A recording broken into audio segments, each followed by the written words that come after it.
Sunday nia, hey, wait a here Inkhawm do na. Tuna hian Uber kan chuanga kan kalmek ani.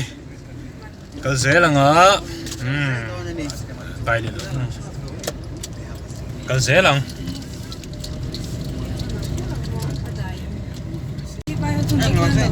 Sunday Inkhawm kal kong te kan Inkhawm lai vel te. Win hian kan don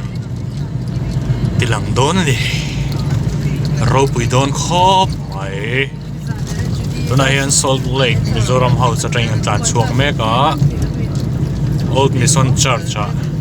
Kolkata Mizo Christian Service Inkhawm kan kalanga chuminua chuan tlaya Julian Hall Circular Road Baptist Church Thalai Fellowship kal le don ni chongvel chu tilang zoi ang belega dan building more ang no meka amoy khop maya van vel khi alang moi zo emo helai hi belega da building more anti chuni yan belega da main road ang tan tlang zel ang kai ni chu tan zel don ni yan Inkhawm turing kan tlan me ka ni Kolkata hian Sunday Mizo Inkhawm hi munruk voiruk ang vel om ang ania zingkara hian Mizoram House trong trai Inkhawm oma Mizoram House pathum oma chunga chuan trong trai Inkhawm om thina zinga dar riat le chan ve te dar kuati vela te ha house zirine anglawa tuna hian Mizoram House Baliganj hi lua ani tak lo wangin Mizoram House pani Newtown le Baliganj Newtown le Salt Lake sorry Newtown le Salt Lake ka hian jing tong trai Inkhawm om thina chu pani nip ta phot ta se chubaka chuan Kolkata Mizo Christian Service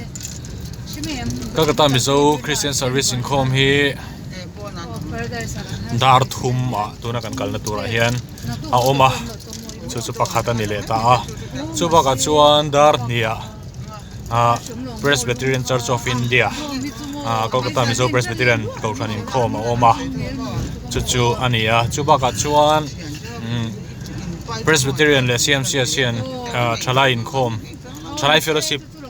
kan nei ve a shanin emi kan main Inkhawm bana hian PCA Inkhawm bana le CMCS Inkhawm bana hian K3P Inkhawm le CMCS Thalai Pol Inkhawm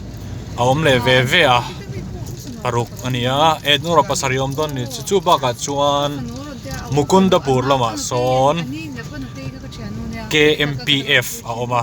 Kolkata Mizo Patient Fellowship chu tlaidar thuma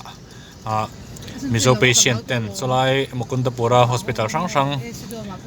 pani pathum vela oma chunga kalte chuan avela son guest house ten lua in ten lua chung chu tlaya hian an Inkhawm ve thina ni Patient Fellowship tin in dina tlaidar thum Sunday tlaidar thum an Inkhawm thina ti chuan Sunday a hian tun din huna chuan Mizo Inkhawm na tumsari a om tina ni chu Kolkata hian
Hei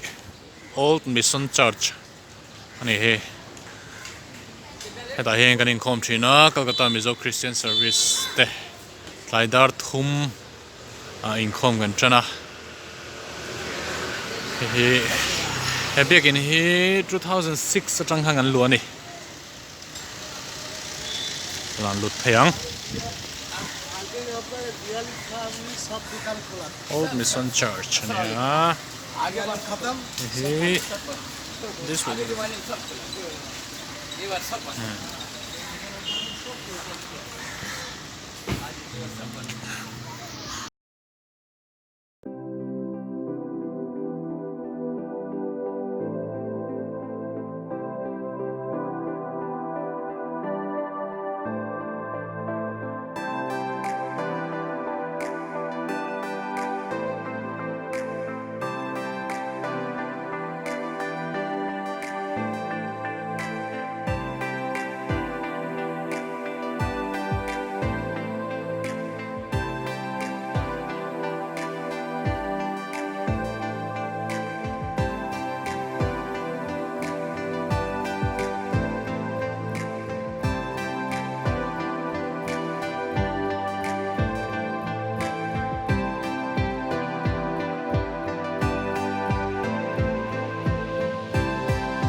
refreshment tur thingpui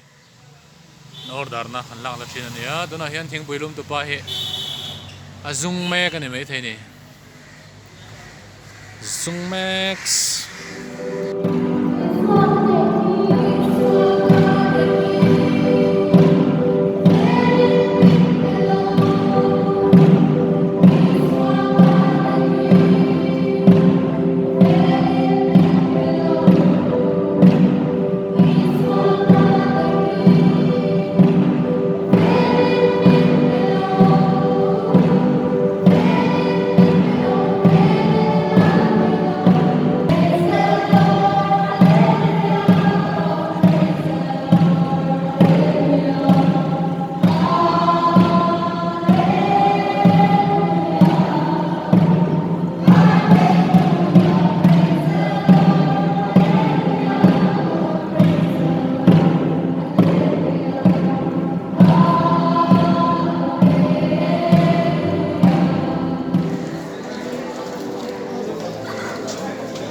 Hei Julian Hall nia Circular Road Baptist Church hall pakhat Julian Hall nanti huai chu ni Julian Hall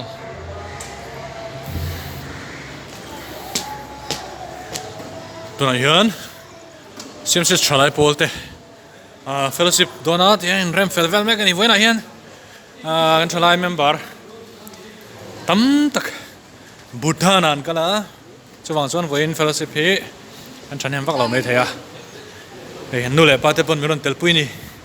lông la mấy cái đồ lẹ bát đấy à